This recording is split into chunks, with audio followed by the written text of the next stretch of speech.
Good evening.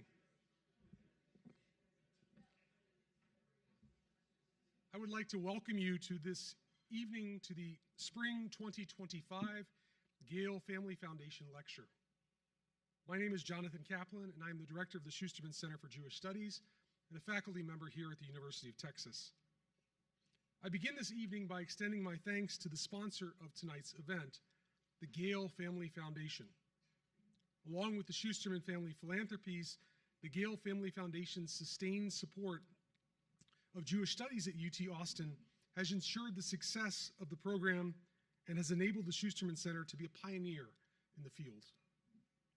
The Gale Family Foundation annual lecture series is an event that predates and helped to sow the seeds for the establishment of a Center for Jewish Studies here at UT.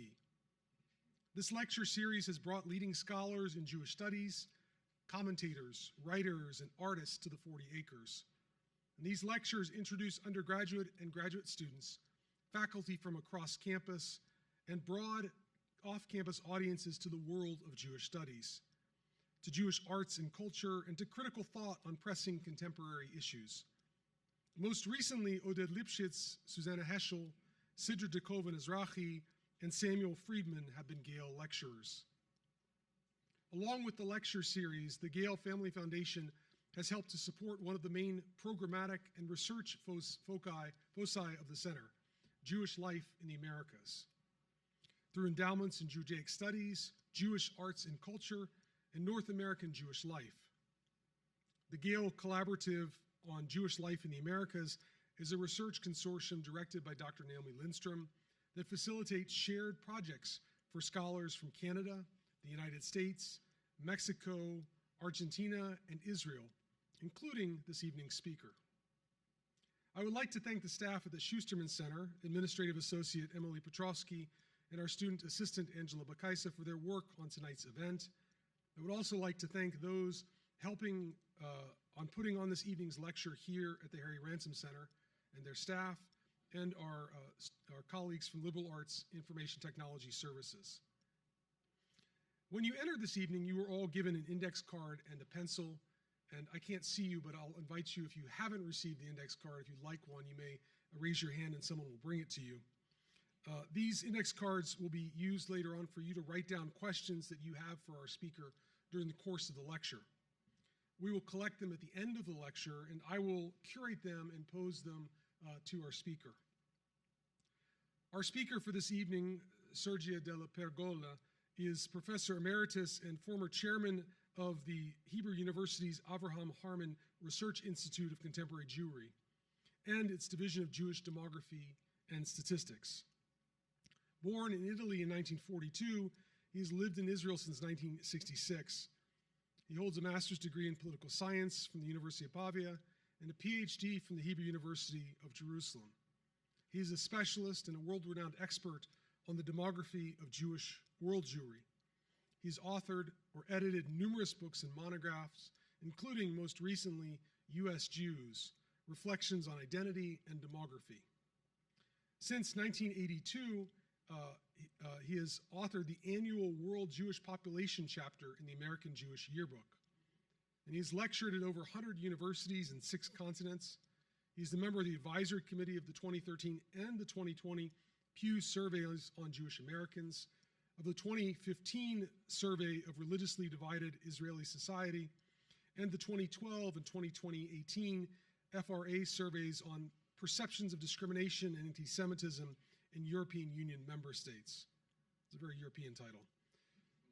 He has advised the State of Israel's president, Israel's government, Jerusalem's municipality, the Jewish Agency for Israel, the Israel Central Bureau of Statistics, and several other major Israeli and international organizations. He has won the Marshall Sklar Award for Distinguished Achievement by the Association for the Social Scientific Study of Jewry, and the Michael Landau Prize for Demography and Migration in 2013. He continues as a member of the Yad Vashem Committee for the Righteous Among the Nations. I'm delighted to welcome Professor DellaPergola this evening as the Spring 2025 Gale Family Foundation Lecturer, and to share with us his lecture, Jewish Identity and Demography After October 7th, 2023, World Routines and Ruptures. Please join me in welcoming our speaker.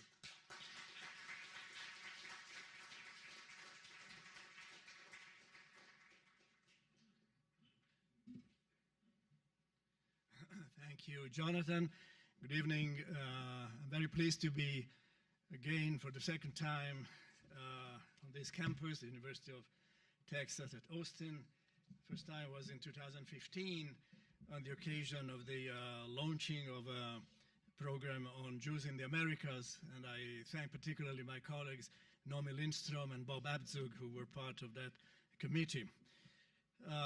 Tonight the topic is a little bit different.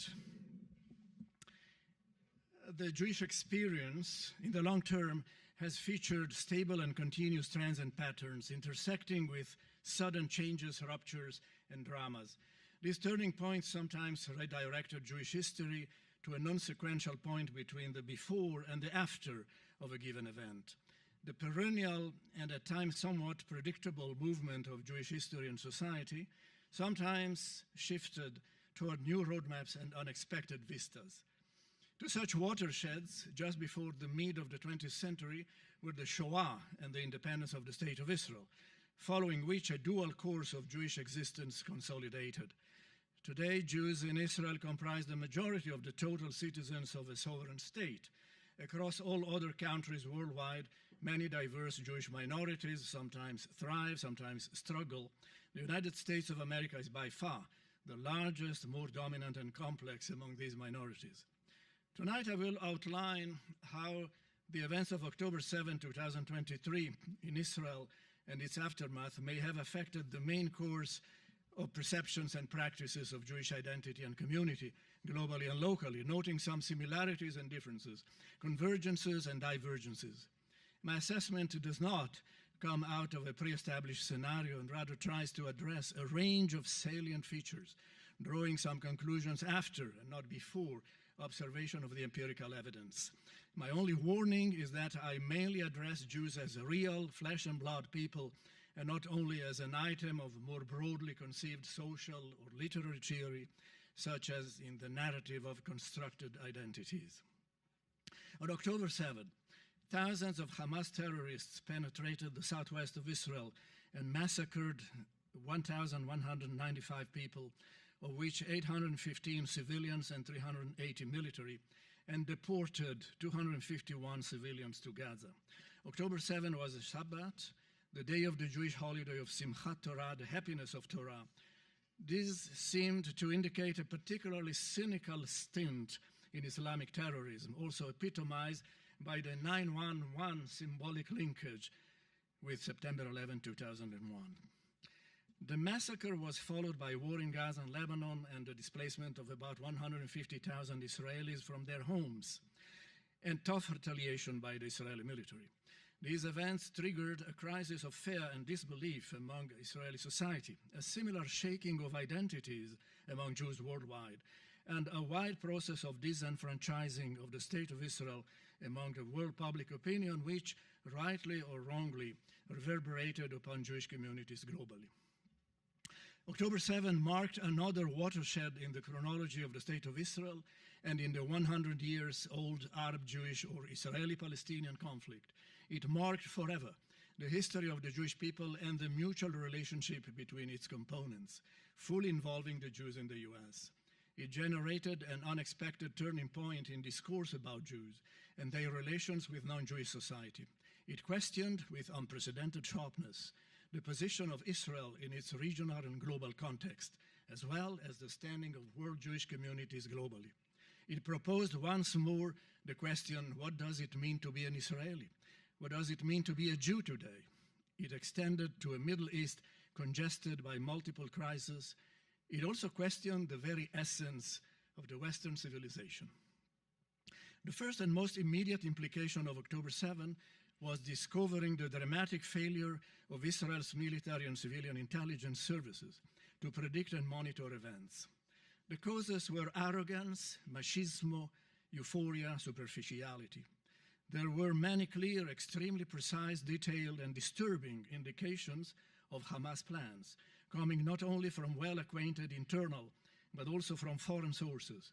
Some of this information had been collected and analyzed by highly capable female intelligence, border guard, and non-commissioned officers, tragically branded as immature or hysterical by their male superiors.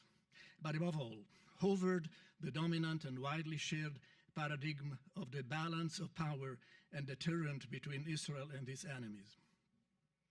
Israel's grand strategist for the past 16 years, Prime Minister Benjamin Netanyahu, had made the choice not to put at risk his negative approach to any form of Palestinian Authority sovereignty in the West Bank and Gaza. Hence, the better path seemed to keep some sort of accommodation with the worst enemy of the Palestinian Authority, Hamas. The central pillar of the so-called conceptia was that Hamas was deterred by Israel's military power. Economic benefits, allowing huge transfers of money from Qatar and the employment of 20,000 commuters from Gaza in Israel, would preserve non-belligerence. All the rest stemmed from this clue, including lack of alert of the military on October 7. Netanyahu is a man of charisma, and he can be a good analyst. In a speech at the Knesset not long before October 7, he had described in detail and with great precision what might happen in case of a Hamas attack. He understood, made his choices, and instructed. His entourage and subordinates were evidently convinced, or at least subdued, by the Prime Minister's strategic directives. He knew better. When the whole world collapses with its illusions, a sense of emptiness takes over.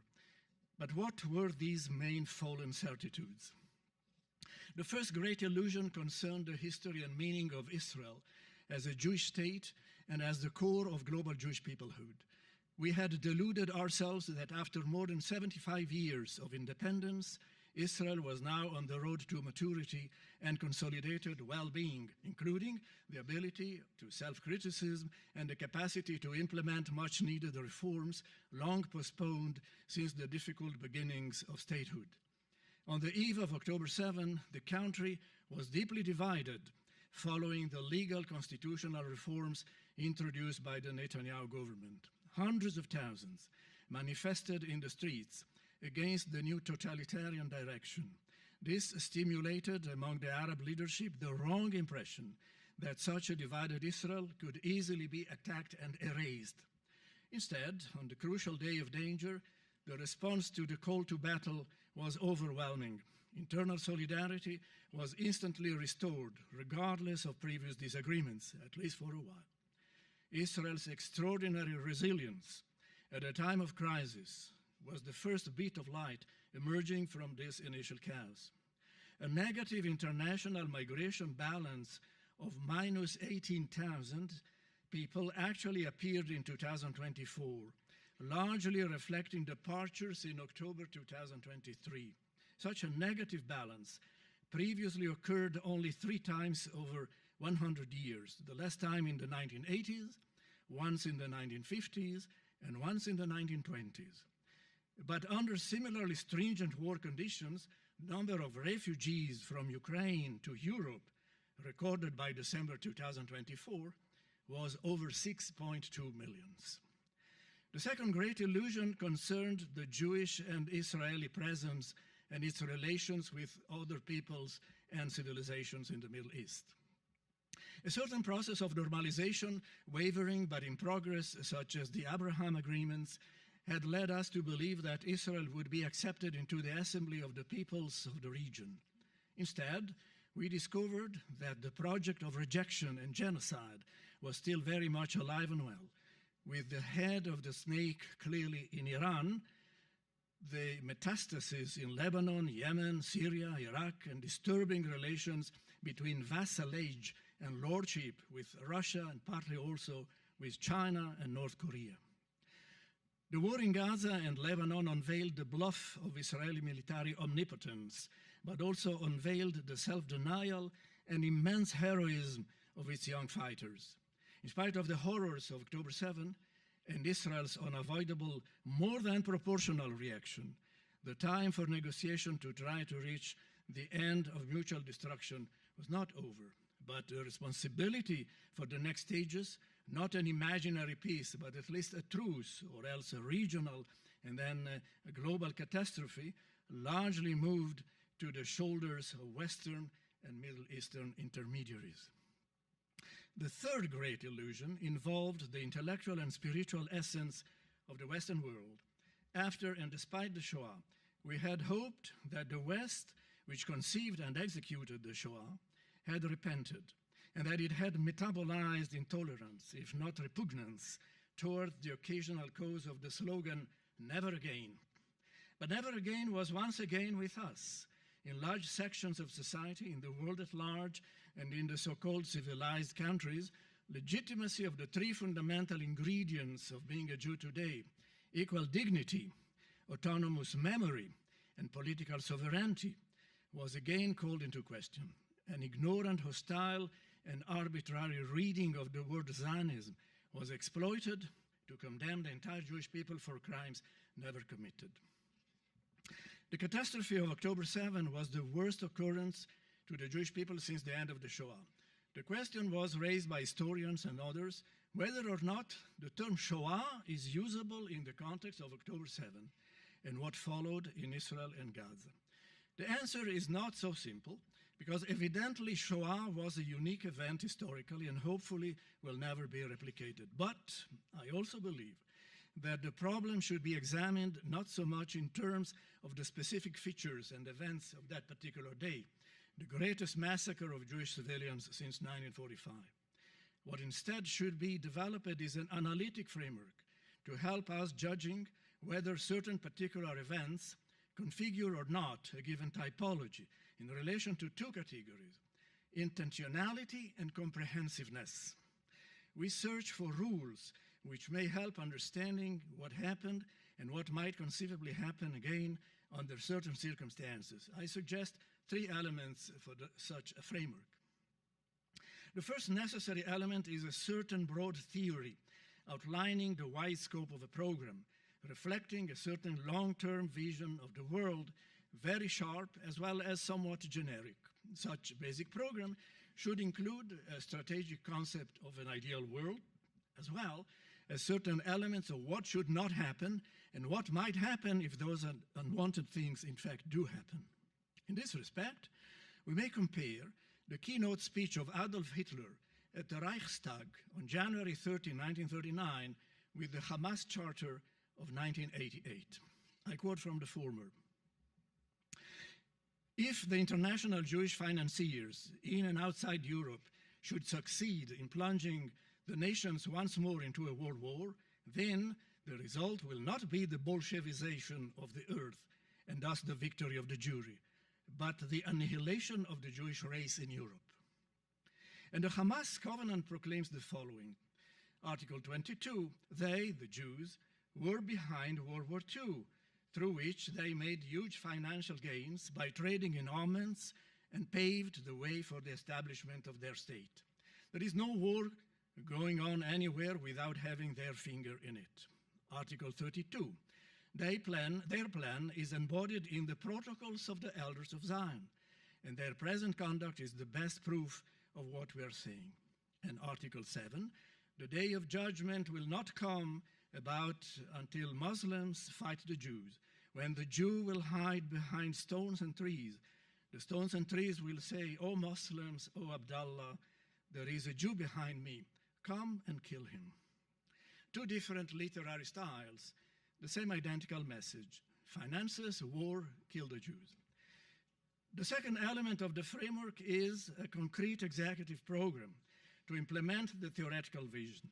It should include very detailed specifications on how to proceed regarding specific targets to be attained and what strategic consequences the operation should determine. Here we have the protocols of the January 20, 1942 Wannsee Conference, with its meticulous enumeration of detailed goals and executive tasks, and its rigorous allocations of manpower and financial means. The detailed battle orders, distributed 2 weeks before the Hamas invasion of October 7, provide a good match, as they do not extend only to the immediate border zone, but indicate precise paths to be followed to to reach and destroy Tel Aviv and other important civilian centers besides the main military facilities. The third element is the active involvement of willing participants who do not only execute orders received from above, but voluntarily and creatively add their own input to the plan and make it more efficient and fatal. In this respect, Hannah Arendt's theory of the banality of evil passed away miserably with the recent release of the Eichmann tapes recorded in Argentina in 1957. The tapes were known to exist but were accurately concealed for over 65 years until they were found in a German archive. In the tapes, the voice of one of the main perpetrators unashamedly unveils the conscious ideological, political intentionality and comprehensiveness of the project and the pride of its authors. No more anyone could do it, including yourself. There are appalling similarities between the massacres of civilians perpetrated by the Germans and their collaborators during World War II and the October 7 massacre, reported with jubilation by the authors in real time through video calls to their families.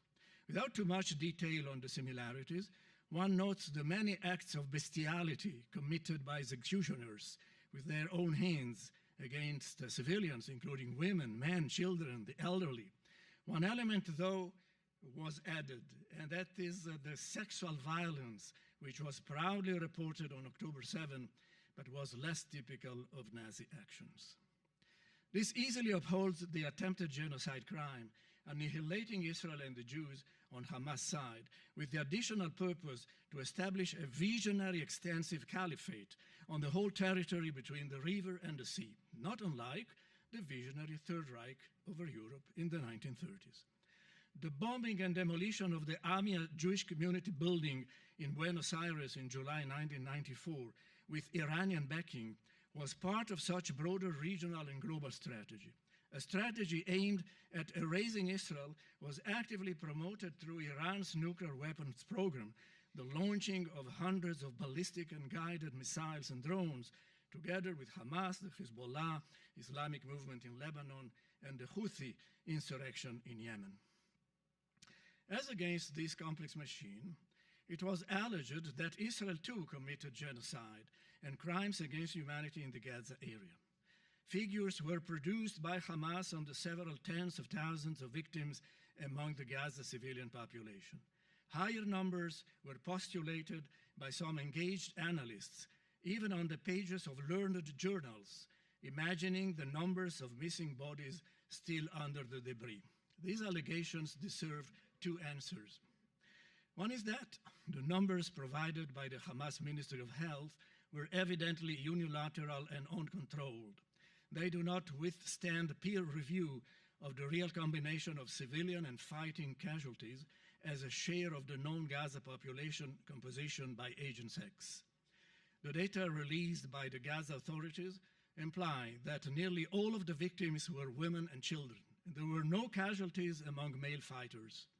The second limit of this data is that nobody controlled for multiple reporting of the same missing person by different relatives in a context of large extended families. In the professional literature, this is known as multiplicity.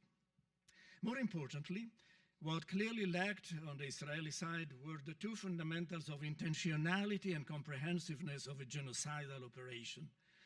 The Israeli military reaction was indisputably rude, but it did not intend to destroy the Palestinian people as such. It rather meant to put an end to the Hamas rule in Gaza, while often warning the locals of incoming operations. Israeli action was cognate to the military answer by the Allied armies in Europe and Japan during World War II, which unquestionably hit large numbers of non-involved civilians and was obviously not proportional to the initial offense and damage caused by the Germans and by the Japanese. That was part of the tragic logic of war, but not a genocide.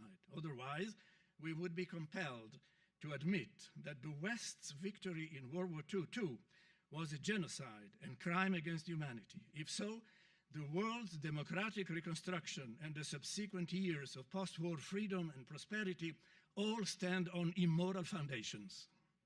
And also, The Israeli hostages were held in the Gaza underground in conditions comparable to a Nazi lager, in darkness, nearly without food and water, no health treatment or sanitary facilities, dramatic loss of weight, and the abject murder of several of them.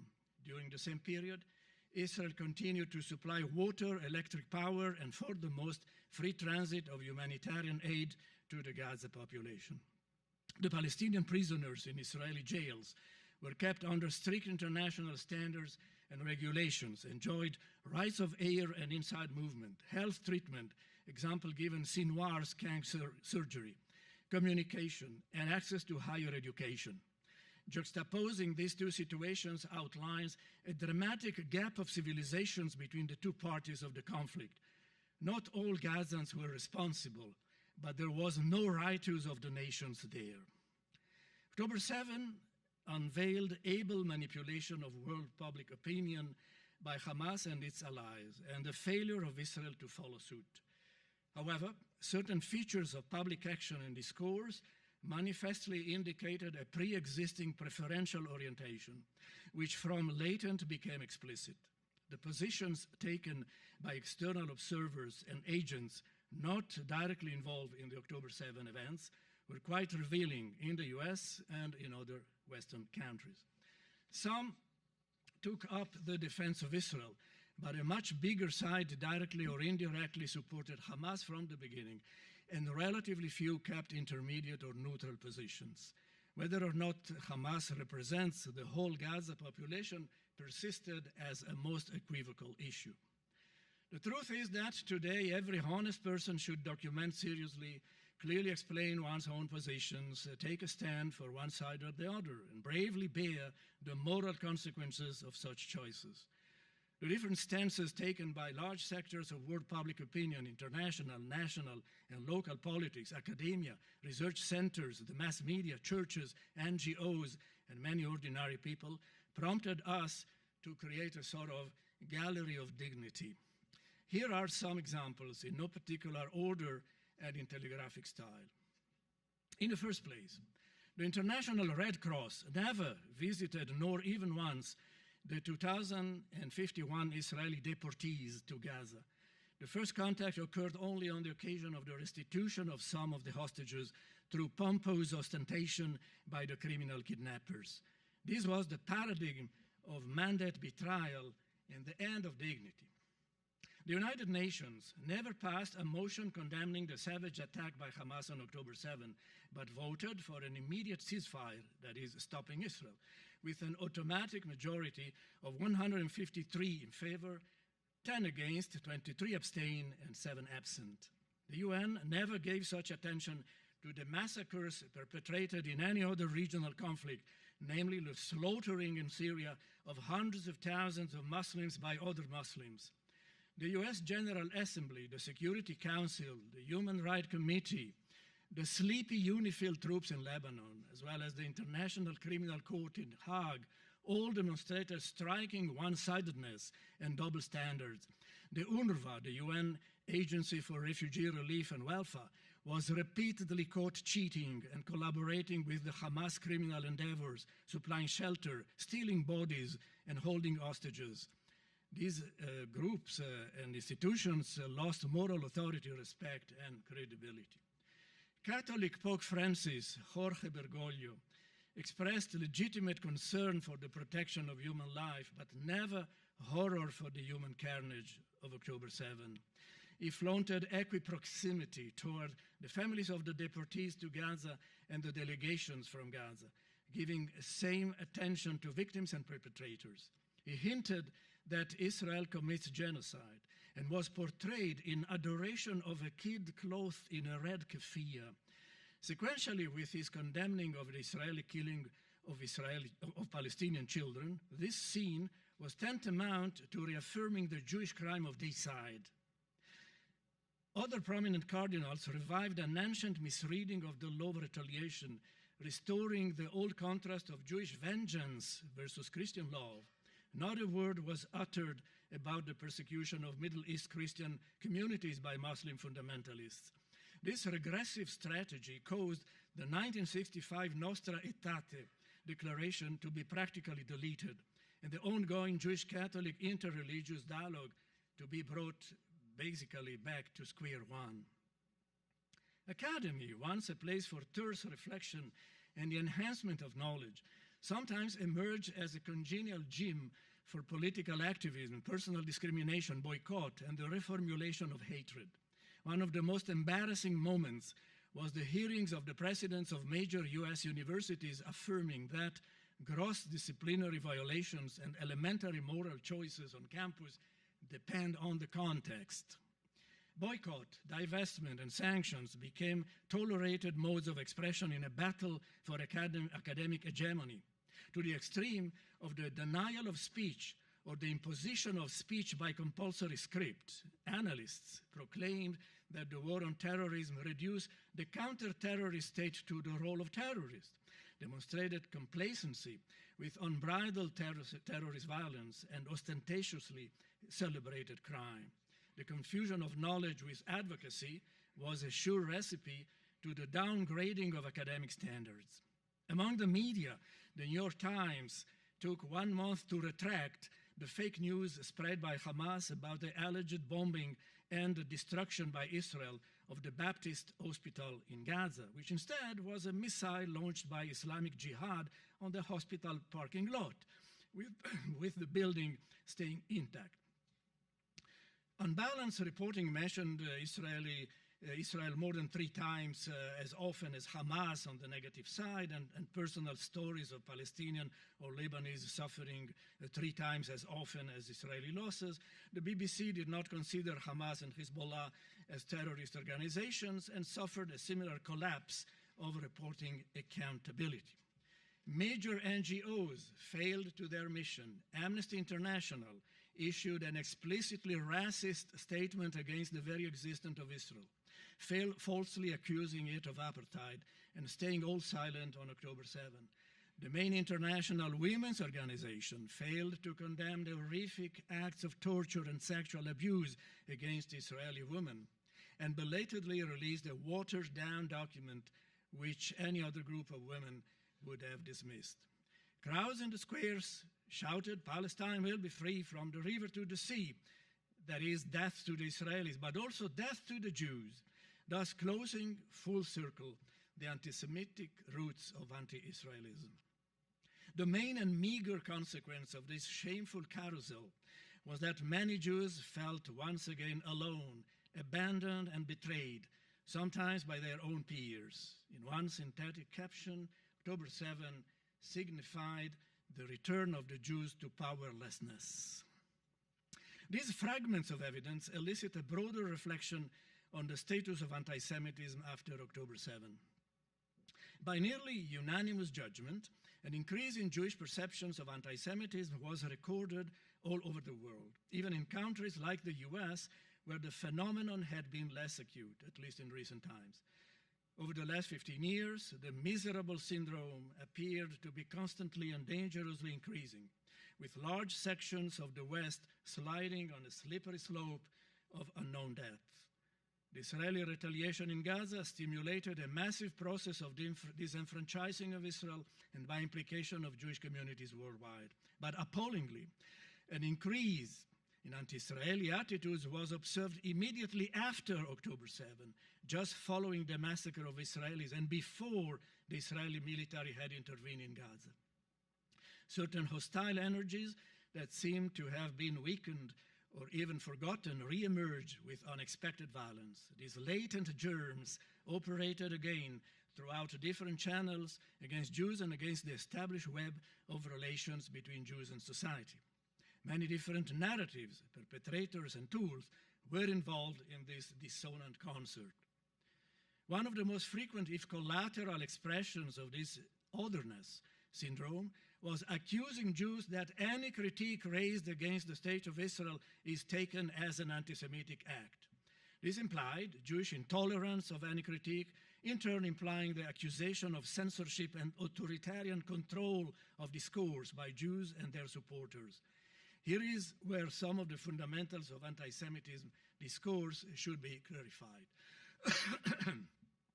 Anti-Semitism is an unfortunate word which should be avoided when one considers that the intention of its inventors was to offend the Jews. It was not conceived as a sort of neutral sociological term, but as an active manifesto to fight the Jews under the coverage of the euphemistic, non-existent terms of Semitism.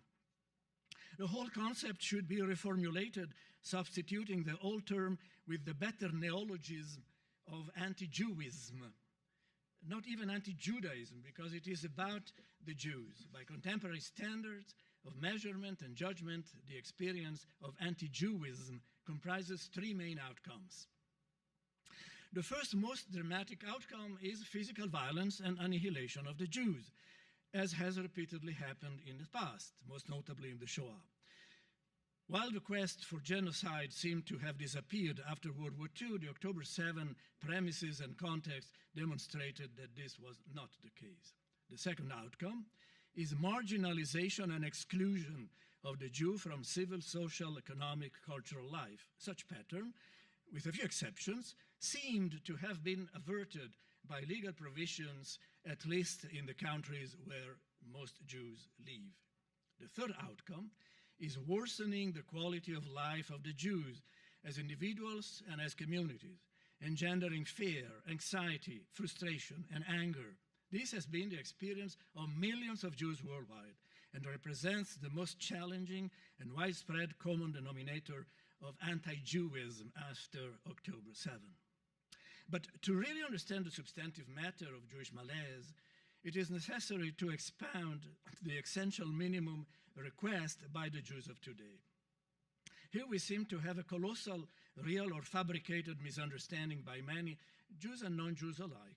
The necessary starting point is the postulate that the victims, not the perpetrators, are the only ones who can determine the presence and nature of offense. In-depth research demonstrates that contemporary Jews are, the victims in this case, feel under attack if three fundamental demands demonstrably intertwined are not met. The first demand for the Jew as an individual is civil, social, cultural, political equality, respect, access, opportunity, inclusion, like every other citizen. The second demand for the Jew as a designated victim of persecution concerns the right to preserve and transmit one's own authentic memory of the Shoah without confusion with the memories of other human tragedies. These must be respected, but cannot be subsumed the ones with the others. The third demand for the Jew as a member of a national collective concerned the faculty to exert political sovereignty. Therefore, the legitimacy of having one's own state, Israel, keeping the right to live there or not, which obviously does not mean that one cannot criticize the government of Israel or that doing so as such is anti-Semitic. Anti-Semitism or anti-Jewism is the denial of one of more of these three basic and non-negotiable rights. Above all, judgment of whether or not these demands were accomplished competes to the offended side and not to the perpetrator side. Anti-Semitism can and must be defined from below, not from above. Jews are very sensitive to their history and their destiny, even if they can sometimes appear overly susceptible to memories of the past. Keeping alive the memory of the past is one dominant trait of contemporary Jewish identity. In empirical observation, one of the most powerful and diffused imperatives. Memory is also one of the traits most contested and considered annoying by critics of Jews. Memory articulates as an uninterrupted series of events, and it constantly is enriched by new elements relevant to the collective and to individual members. Memory grows constantly, but also inevitably, with the passing of time, it is thinned out of certain details, and therefore it is distilled and updated. Jews not only remember in their own ways the events that concern them personally, but also often transmit to others, and in particular to their descendants, the cognitive, experiential, and affective perceptions linked to a particular episode. These transmission waves operate not only personally, but also collectively, conveying similar stimuli from others. A crucial characteristic of accumulated memory is a sort of conditioned reflex that binds together events of apparently different nature, but evidently perceived as inextricably related. Touching upon any of the elements provokes a reaction on the other, perhaps Pavlovian, yet very real. This may be hard to understand by the outsider, but it should be explained and metabolized. The assertion, I'm not anti-Semite, I'm only anti-Zionist or anti-Israeli, is empirically untenable. These various strands deeply influence the internal perspective of Jewish identity. The question of how did October 7 affect the dynamics of beliefs, behaviors, and interactions within the Jewish collective. At the core of the question, did October 7 change, strengthen, or weaken Jewish peoplehood? This requires a quick review of the three interrelated domains of Jewish contents identification. What do Jews think Judaism is? That is, what is the basic definition and meaning of the lemma as perceived by members of the collective? Why are Jews attached to Judaism? That is, what is the leading motivation in the universe of contents imagined or manifested throughout the collective? How do Jews express their identification with Judaism? That is, what are the ideational and behavioral models preferred in personal life and their relational networks chosen by individuals for self-representation facing others within and outside the collective? A fourth domain of interest reflects the perennial question, who is a Jew? That is, how do we define the boundaries of the collective? In the competition between Judaism as religion, culture, ancestry, or other primary definitions of belonging, recent comparative research demonstrates the consistent prevalence of culture and ancestry regardless of place. Religion is the more original and binding mode of belonging, but everywhere in the US, in Israel, and other countries, it regularly falls behind the preferences expressed for other modes. The question arises, of course, whether under significant stress, people become more religious or less religious. Experiences from past turning points in Jewish history do not provide a firm answer. It can go either way. The current state of affairs can be described as a perennial struggle between a dominant atmosphere of secularization, producing less religion, and the effects of the more intensive demography of the more religious, producing more. Patterns of desecularization have been visible in the recent Jewish experience for several years preceding October 7, probably representing, among other needs, the frustration of many Jews facing the perceived hostility of surrounding societies. In the last generation of social studies globally, the main factor of attachment to Judaism consistently was found to be a memory of the Shoah and the struggle against anti-Semitism. An immediately lower level of involvement comprised a sense of belonging with Jewish peoplehood and the family, an emotional attachment to Israel. Jewish culture, charity, and religious beliefs and practices commanded lower involvement frequencies. An important clue in this respect has been the variable role played by Israel in the consolidation of world Jewish identity and population. That is, Israel today constitutes not only a concrete part of the total collective, but also a symbolic point of reference regardless of place. A crucial question then becomes whether or not there is one central domain of consensus between the different and sometimes conflicting options for Jewish identification, a sort of axis around which the whole wheel turns.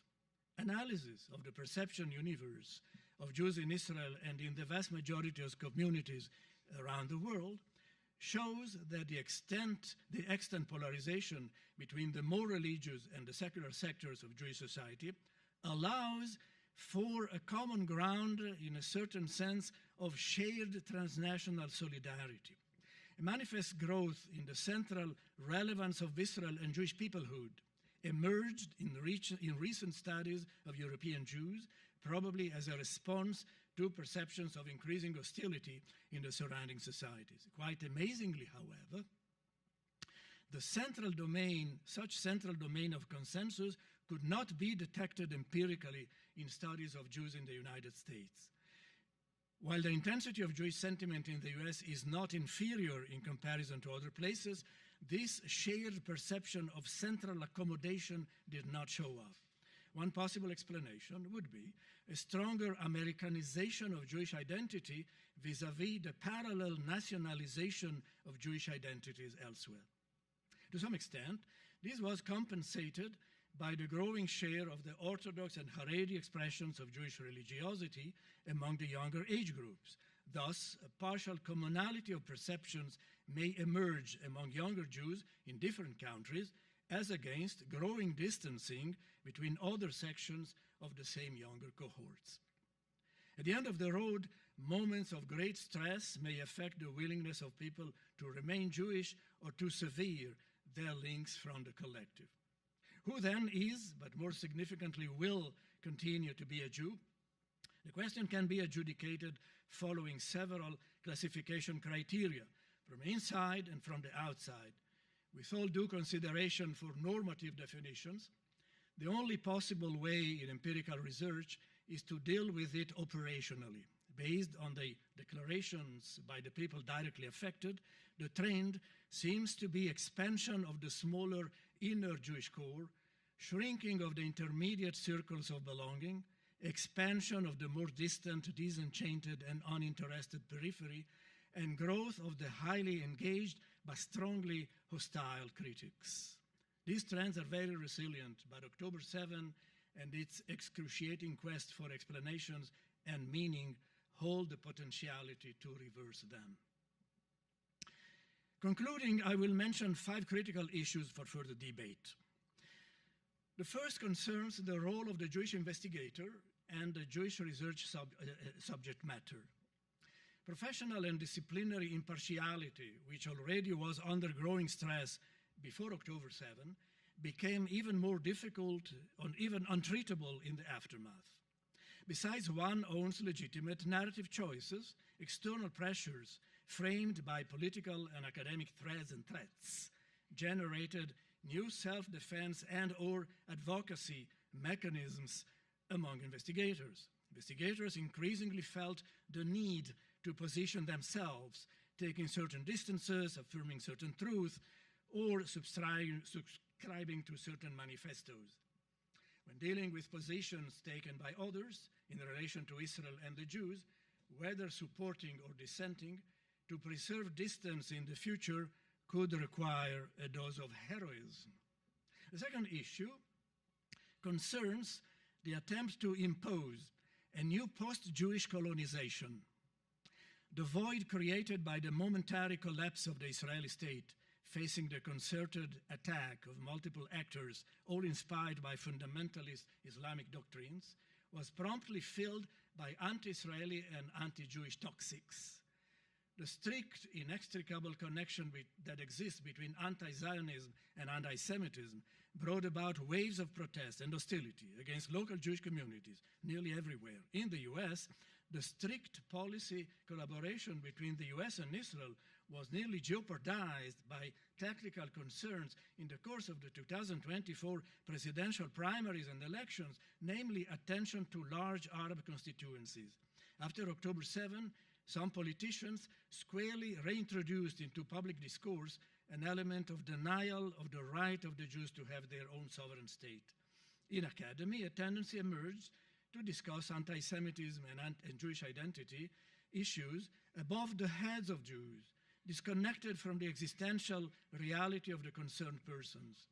The pretension to reshape again the Jew as an agent necessarily subordinated to other more powerful actors amounted to no less than an act of post-Jewish colonization.